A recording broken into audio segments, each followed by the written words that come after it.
So this video is in response to many of the comments and questions I get regarding chains and how people don't understand them. So chains, typically they get hung from the bar, but that isn't the best way of doing it, because the amount of chain that's left on the bar before it hits the floor is just static weight. It doesn't come off, so it really doesn't make any difference. So these are called loopers, made by Spud Inc, Donnie Thompson, and effectively what they allow you to do is have the length of chain from roughly the point at which you unrack, and then they pretty much deload at the bottom of the rep. You don't want them entirely off the floor when you finish your full press, because otherwise they'll just be dangling and be fairly unstable. So anyway, getting back to the point of this video, people say, why don't you just put the full weight on the bar? The problem is it doesn't teach lockout. So this is the whole point of the chains. You can have a lighter bar weight or a lighter weight overall at the bottom, and then as you press, the weight increases. So accommodating resistance, you have to accelerate your lockout. If you have a bar with 100 kilo, you only need to press with 101 kilo for that bar to move. It will move very slowly, but it will move. If you press with enough force of 120 kilo, it will move faster if the bar weight's 100. If you press with enough force for 140, the bar moves even quicker.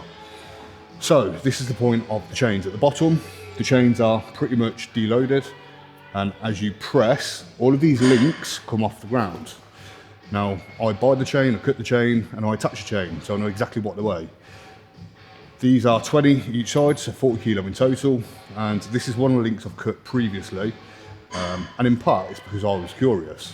So this link weighs 65 grams currently. Now, it has got a wedge taken out of it, so reality speaking it's probably about 75 grams.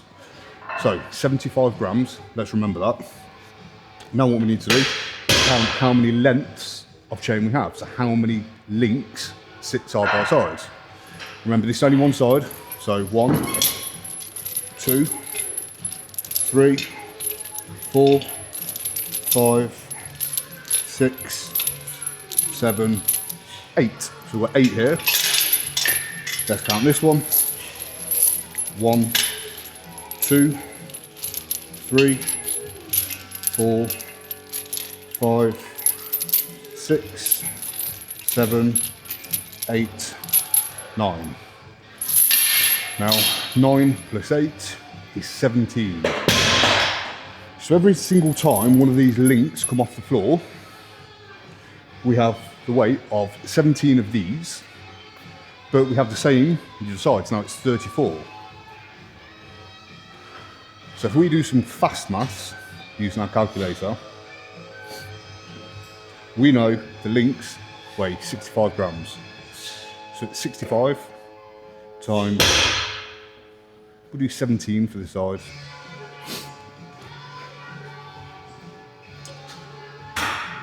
Sorry, we'll do 75 because they don't all have chunks taken out of them.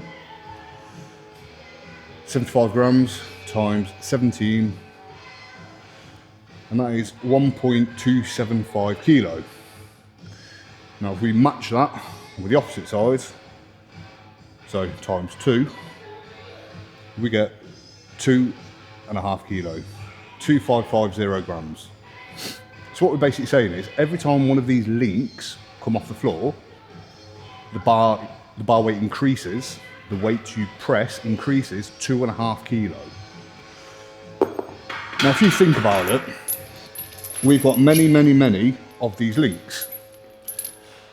So all of a sudden, if we go back to our 100 kilo example, it's 100 kilo on the chest, here it's 102.5, now it's 105, 107, 110. And you don't have to move very far for the weight to rapidly increase. And here is the point. So I was doing 165 total lockout work. The bar was 125, so at the bottom, 125 kilo, and at the top, 165. Now, all I need to do at the bottom is press 126 kilo. But as soon as that moves an inch or two, well, it's not going to work anymore, I'm going to stall.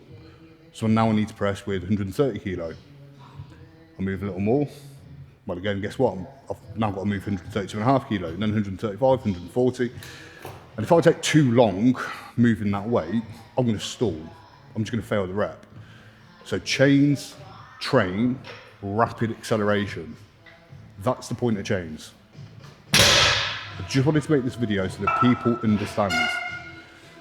If you compete or if you fail reps and it's typically at a sticking point, you probably could benefit from having extended periods, 4 weeks, 8 weeks, 12 weeks, using things like bands or chains. Bands will do exactly the same thing.